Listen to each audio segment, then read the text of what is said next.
Chosen family, chosen family. I am chosen with my three. I don't want to waste nobody's time. So if you are working, you have a great amount of income, you're able to pay your own rent, you have a good support system, you have kids, and you have childcare, and you are good, this video is not for you. To the people that have been inquiring about my recent living arrangements, the people that are needing assistance with shelter and transitional housing programs, and you are either living in the state of New York or moving to the state of New York and you are needing that assistance, this video is for you. So, number one thing that I do want to say is that even though I am currently in a New York shelter apartment, this is a stepping stone. I will be using these resources to put myself in a better situation and circumstance. I just want that on record because a lot of people think that because you are currently using these programs and assistance that's all that you want out of life. So I just wanted to throw that out there. So a lot of people have been asking me like, what is the process? Where did you go? What all did you have to have as far as documentation? And what all did you tell them? What did you didn't tell? What did you not tell them? So number one, when someone initially told me about the services and all the benefits that New York, the state of New York, will assist you with, especially when you have children, I didn't have any resources currently in my hometown, which was Houston, Texas. So I said, you know what? Let me go to New York. Because I needed the resources, I came. I knew that I needed them. If you are already in a situation where you're fine and you don't need any help, don't waste your time, because a lot of people are like, I don't want to get there, and then they turn me away. They're going to help you if you need it. So initially when I first came, when you have children, it's considered as you and your children being a family. Even if I had a significant other with me and my children, we would be considered a family, and they do assist when you have a family. So families go through PATH. So immediately you will reach out to PATH.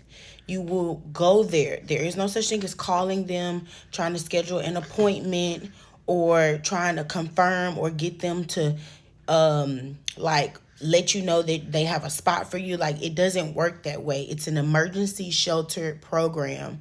So you would have to go in person, go through their intake process, which they will be asking you a numerous amount of questions to determine if you are in need of homeless emergency shelter. So they do ask for identification. If you have it, good. If you don't, they will work with you. But it does help to have some type of documentation. Now, that process is lengthy. I was at the PATH Center almost all day, but by the end of the business day, I was placed. I want to say I got there around noon. By like 6 o'clock in the evening, about 6 or 7, I was headed to my placement shelter, which they do assist with transportation. Now, I caught an Uber because I didn't want to wait, but they do offer the transportation. Once you are placed, they'll take you where it is that you'll be staying. Now, with that being said, if you do have children, if you can prepare some snacks of your liking to wait while you're waiting, then that helps with the time. Now they do offer sack lunches. You never know what you're going to be getting. I know when we were there, they gave us egg salad sandwiches, which were not bad. It tasted like deviled eggs on a piece of bread. It wasn't that bad. But my kids didn't like it, never had it before. So yeah, I was able to like get them snacks or go to the McDonald's down the street and get them food. So it just depends. Now, once you are placed, you can be placed in any one of, yeah, you remember that? So you can be placed at any of the 5 boroughs, whether that's Queens, Harlem, Brooklyn, Manhattan, or there's one more. I can't think right now. Is it Staten Island? Yeah, something like that. Well, anyway, you can be placed to either of the 5. Now, they will ask, is there anywhere you prefer? So we can try and get you placed there. And, of course, I didn't mind the Bronx. That's what it was. Queens, Brooklyn, Manhattan, the Bronx. Now I feel like I lost again. Anyway, y'all know what I mean. Either one of the 5. So, once they place you, you can get placed anywhere. It may not be a 5-star hotel quality. And they also will place you at hotels if they don't have any apartment. If you don't qualify for an apartment. I'm not sure how they go off of where they place you. But I know some people can get placed in hotels versus an apartment. I qualified for a 2-bedroom apartment in the Bronx, which was South Bronx. Now, the Bronx, one second. Okay, y'all, I'm back. So, the only thing that I was saying was wherever you get placed, initially it's temporary until your housing voucher comes through. Now, with that being said, you may not be placed particularly where you want to be. You might get lucky and get a really, really nice place. And you might not get so lucky as to the place being like mediocre. Or you might get placed in somewhere that it's an old building. Or you might get placed in a hotel. So you never know where you're going to get placed. But initially, it'll be temporary. And if you're like getting everything done that they need you to do and you're on top of everything and you know what I'm saying, finding a place, getting your documents, whatever they need you to do, and you're staying on top of it and you're getting it done, you shouldn't be there that long. I've been told a lot of people get comfortable. They get placed in the shelters where you're not paying anything. You may have your voucher and you're in the shelter for years just because you may not want to find a job, pay your housing portion. You know what I'm saying? Everybody ain't on the same speed or have the same goals. So with that being said, for me, it's a stepping stone. Do what you got to do to get where you need to go. Now, if you're dealing with DV, there are different programs that you can qualify for where everyone doesn't have access to those programs. So sometimes they tend to be a little nicer or the process is a little faster. So it just depends on what your circumstances are. But if you need the help, it is there. Now, if you just want to be doing something just to kind of like have things easier on you, you kind of rolling the dice. Like, I can't say for sure, but if you're telling them what it is that they need to be told for you to receive the assistance, then you in there like swimwear. But the help is there, is all I can say. We came, I got the help. I needed it at the time. So, to your own consideration, discretion, yeah, it should work out. It should work out for the betterment of you. So So if you have any questions, feel free to comment down below. I'll be sure to answer them in my next video, or you can send me a message. I don't mind answering questions at all. Okay, y'all. So my New York shelter apartment process of me receiving my FEPS housing voucher went a little like this.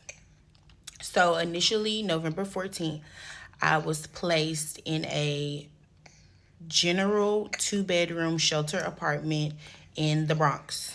Okay. I was there for about 3 weeks. And at this particular shelter, you have to sign in and out as you leave. And at night before 11 p.m., I want to say, you go downstairs to sign for attendance. We did that for about 3 weeks. And then after, I would say, of course, I was adhering to their rules and regulations. And once I qualified for the DV program, they moved me to a tier 1 shelter apartment, which, because of my current program, I won't disclose where they moved me to or too much detailed information, but I will give you a general explanation. So and that was after 3 weeks of me being at the initial shelter. I would say I was here for barely a month, and I received my housing voucher. Now, yes, everything did happen kind of quickly, but it wasn't a super easy task. It wasn't a walk in the park. It was not a piece of sliced apple pie. They do require that you jump through a lot of hoops. There are a lot of things that you have to get done, a lot of things that you have to apply for, a lot of things that you need to be receiving in order to qualify. So at the current shelter that I'm in, you do have to go through HRA, which is like their food stamp office or whatever. And so, of course, they have specialists there in the office that assist you with getting a lot of these applications done. But mind you, you have to stay on top of everything. You have to, go in person if they need you to. I know right now, HRA requires that I attend Career Compass. I attend job placement. You got to be looking for a job. You got to be active, receiving everything. Whatever they request of you, you got to stay on top of it. So there's a lot of, doing this and doing that and running here and doing this and juggling, and kids need to be in school. You need to get doctor's appointments. They've got to receive their physicals. There are a lot that they require of you, although I do feel like it's worth the end result, simply because the goal is rehabilitation, getting back on your feet, getting situated, creating that foundation. So right now, I am juggling finding a place that accepts my particular FEPS voucher, on top of making sure the kids get to school, adhering to my shelter's rules. Every morning, we have to go to the main office and we have to sign in and call for attendance through HRA. Then at night, we have to be home for curfew by 10 o'clock to answer our apartment telephone for attendance. And then you have to maintain a clean and healthy environment for you and your children in order to continue receiving assistance at this particular shelter. So there are a lot of things that you have to do, a lot of rules and regulations, but if you follow them, it can be very beneficial. I know, for example, my children are very happy. They feel very secure. They feel stable. A lot of times we come home, they're home, home sweet home. I know for the last year and a half before we got here, I really hit a rough patch and things were hard, especially since I had got pregnant and I didn't have the best partner in the circumstances. So I struggled. I couldn't work. Things got hard. So, with that being said, I am going through this process to get reacclimated. So, with that being said, it's if you need the help, it's there. Although the process is not just gonna be, somebody just giving you. There's a lot that you have to do, a lot of footwork, but it's worth it, in my opinion. So if you have any questions, feel free to comment down below or you can inbox me. I'm more than happy to answer any questions. So, thank you. Adios.